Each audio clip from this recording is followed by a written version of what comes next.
both of us are more than one person, so we use the plural pronoun we.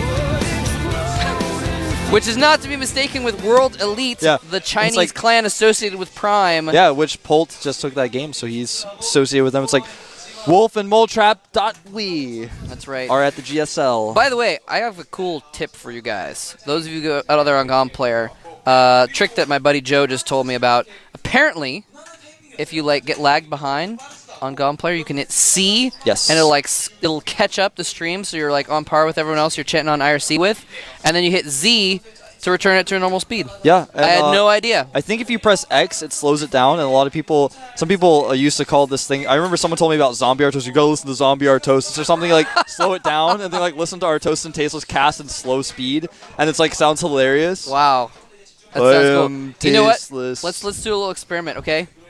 I'm going to tell you guys to hit, what was it, X? I think it's X. Slow down. Hit X, and I'm going to talk really fast, and we'll see if it sounds normal. Okay, go for it. Okay, so hit X. All right, everybody, this is Moletrap here at the GSL. All right, go back to normal now. Did it work? Let us know on Twitter if it worked or if it was just a catastrophe. I can't believe you actually just did that. I thought you were just joking. You were going to talk at a normal speed, and it was going to sound really funny because you're talking at normal speed. So now you have to catch up. So speed it up, and I'll talk slowly. Here's Liquid Huck. For a moment. Huck, still in Code S, performing pretty well. Look at his face. He looks serious. Crystal Ranger is, of course, real name. Some Korean commentators earlier asking us how to pronounce that. Yeah. It's Loranger or Loranger. Yeah, and they're a French name. Loranger.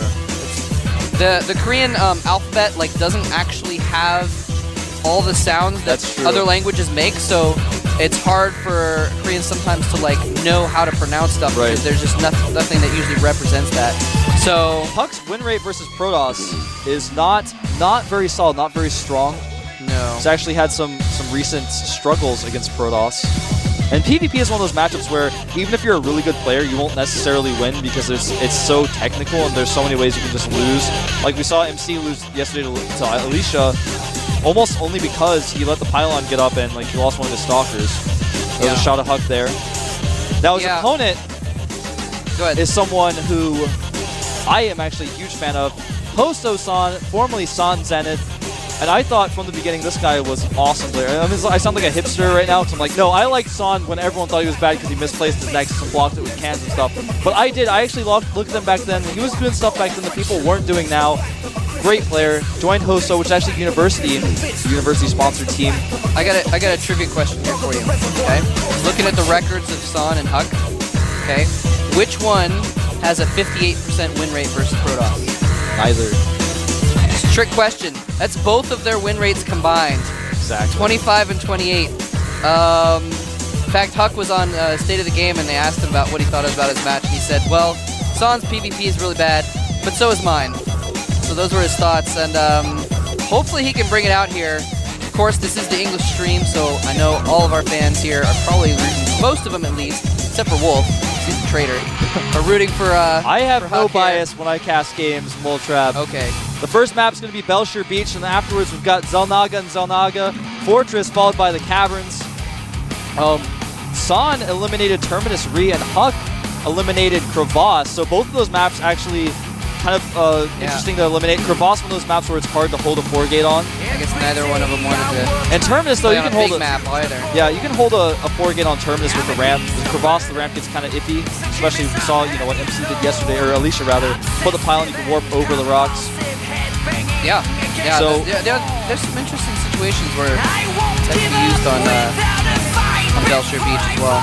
Yeah, Belshire Beach is a very interesting map. You almost have the 4-gate on it. It's very wide open. No ramp as well. We'll find out what happens here on the first map of the GSL Super Tournament.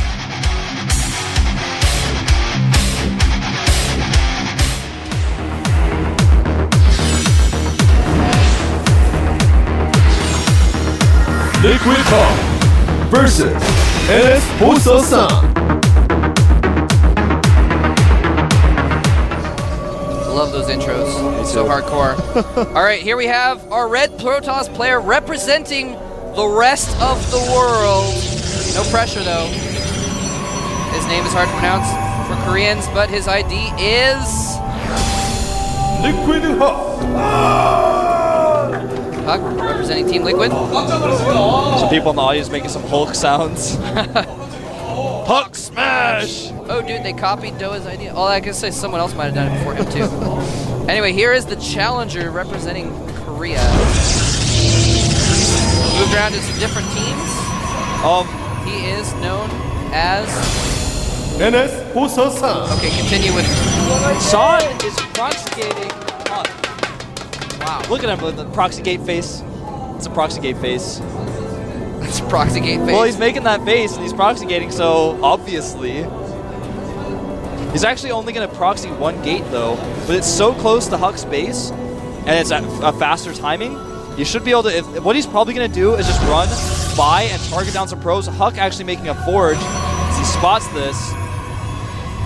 But he's forced the forge, and if he controls his zealot properly, he can just ignore Huck's zealot and just target down probes. And I think that's exactly what he's going to do. He should be able to at least get 2 probes with it, which will kind of put him on somewhat even footing. The problem is his gateway is vulnerable and exposed. Yeah, depending on where he puts his cannon, if he does get a cannon, actually just put a pylon in a spot where it would have been good for putting a cannon. I think he might actually cancel the forge. Nope. Nope. I thought he would when he realized there was only 1 gate. So you don't even, it's almost like ridiculous to even make that extra cannon. He doesn't know if there's 2 gates or not. Here comes the first zealot, using his probe to help out as well, but Huck bringing his probes as well. Oh, is he going to trap that zealot? He almost traps Well, there's it. almost a second zealot out. He has to be very careful. Huck's second zealot just now starting.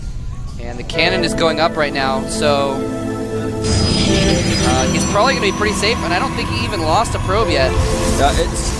It's funny because if your opponent only has 1 gate and you chrono boost and you use your probes to defend, you don't actually need to make cannons. So Huck's invested a lot into these cannons. And his Cybernetics core is not faster than Son's at all. It's actually almost identical timing. So Son has a lot of extra resources built up that he can use. Maybe he was worried about a second gate or something. Yeah, but most likely. I'm not saying that's bad that he made the extra cannon, but in this case it didn't work out well for him. Yeah, because Son's not going to attack it. See, because now he can tech. He doesn't have to spend all this money on zealots. He can get that core down as well. Yeah. Although Son did, of course, get his core down back at his home base as well. Son doing some good micro running around here, attacking the assembler. Wants to hit these zealots as much as he can. So be very careful. Nice control by both players. Yeah, trying to stay out of range with that cannon and still do what damage he could. Oh man, Son actually made a second gateway there.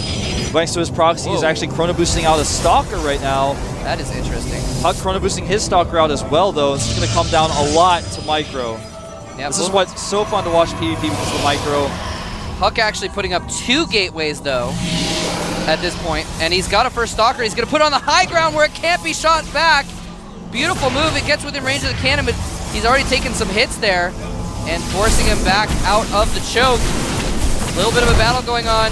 Nice micro by Son actually, doing some pretty good damage, but Huck with just a little bit more in the forces category, forcing him back. He needs to retreat now, or he's going to lose that stalker. Oh man, this is so close. Huck has 2 zealots out and a stalker. Of course, stalkers can run away from zealots forever, but then that means the Huck stalker can fire on them. Nice control by both players. 1 zealot from Huck does escape and they go into the main base of Son. That is actually crucial, because if that gets to Son's base, starts killing probes, that could be big. Yeah, Son has no gates at home, nothing, so he's going to at the very least lose 2 or 3 probes to that zealot. Both players getting warp gate tech at about the same time. Yeah, Huck just being in a really good position, having that high ground that he could possibly use, also the cannon, makes him in a really good spot. Also having those zealots to tank that Son just really does not have right now. Yeah. Yeah, that's the thing, is he has, and now he's going to, if he loses this pylon. He needs to be careful though. Turn back around and fight. Nice micro by Son, but not nice enough. Oh man, trying to target down that stalker, but taking too many hits from the zealots. And Son will lose his entire army here. Actually, no, Huck just didn't have the stalker count that he needed to finish it off. Yeah, he has to run away Son from remaking a pylon here. His warp gate research is about to finish. Only has 3 gates though. If he can get a better stalker count really quick here when that warp gate finishes, he may be able to take Huck out, but it's going to be very close. Huck already having his warp gate research done. Both players going to start warping in stalkers. Huck having his stalkers first, very crucial, as well as having that high ground. So important. Yeah, I think Huck is probably going to hold this He had his warp gates up. Oh yeah, no question about it. Oh, he can camp all the stalkers on the high ground. Oh, he's gonna get so many free hits when those stalkers go by. He does run straight by though, and turns around. Son's so indecisive there, losing way too many hits. Taking hits both directions.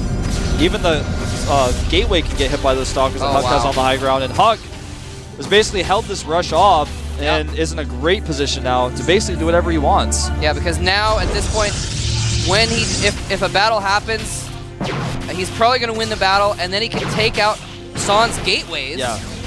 No, He'll have to spend 300 middles to rebuild gateways. Son has started Twilight Council. He's probably going to follow this up with Blink, which makes it a lot easier to use those stalkers, but even so, it's going to be incredibly difficult to break through that narrow choke point when Huck already has those units on the high ground. It's not like he can blink up there. He's not going to have vision. Son's going to lose a Zealot, actually. Maybe trying to slow down the attack of Huck, but yeah, Huck is having so many units here. Yeah. They kill this pylon, unpower the gateways. Yeah, and blocks him. Actually, it doesn't block him. Actually, it looks like Son is going to get a Dark Shrine, which is going to help him defend, possibly. Does he remember that there was a cannon? Yeah, I know he knows. He probably knows there's a cannon. He actually was thinking about it. There was like a little inkling of him making it, but he decided to make Blink instead. Oh, okay. Yeah, the cannon's there, but I think he wanted it as a defensive measure because there's not an observer out. He needs some defense right now, man, because he has 2 of his warp gates unpowered. There's a large army charging across the map. Yeah, he's got 1 gateway that he's using, basically.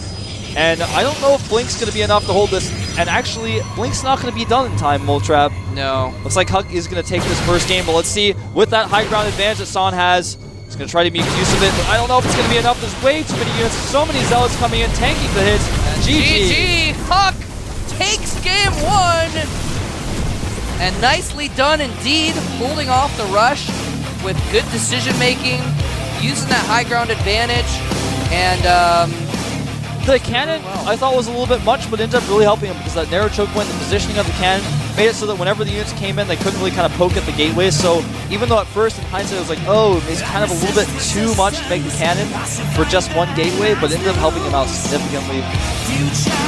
Because Son was not just going to make a Zealot and just kind of run back. He actually wanted to use those Zealots, and that cannon basically couldn't just target down probes. Yeah. So Huck goes up 1-0, and Son has got some comebacking to do on Zeldog of Fortress if he's going to stay in this series. Yeah, going for a little bit of a rush, and it wasn't able to pull it out there. Now I actually, at the beginning there, did he just like send out a probe and just see it and was like, oh. Okay. Yeah, the thing is, he made the gateway like in the middle of the mineral line, so Huck's scouting probe, I don't think he particularly sent it, it just saw it. That was kind of a silly spot. You could have put it a little bit farther back in the natural and it would have been I think not in the normal scouting I think his idea behind it was like, I know you're going to see it, but I'm just going to pressure you with it anyways. He only made 1. That's true. He did just keep up the pressure, and then he tried to switch into Stalkers. And if Huck had overmade Zealots instead of getting that core, then he could have been able to do a lot more pressure with that. Let's find out if Huck can close out the series 2-0 or if Son can take it to an ace match.